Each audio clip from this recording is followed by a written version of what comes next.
So you look at the Muslim world today, what do the Muslim world really make or create besides chaos?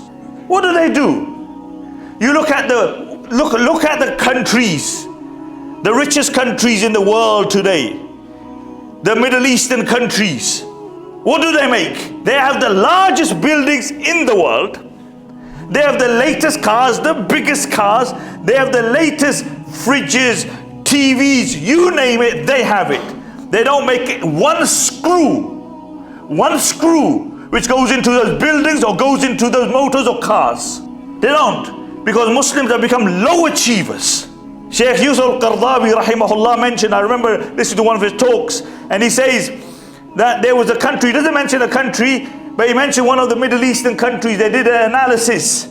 They said in a day, the average person works 17 minutes. 17 minutes! You're getting paid for the whole day. You think that's halal for you?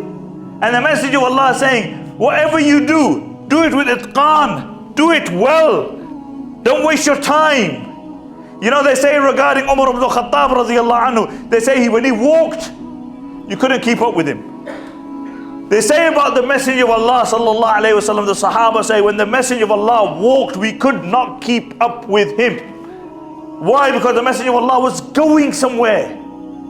He had a mission.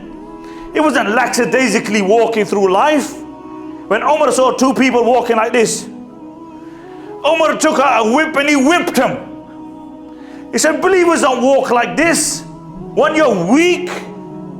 The second is that you got no aim in life.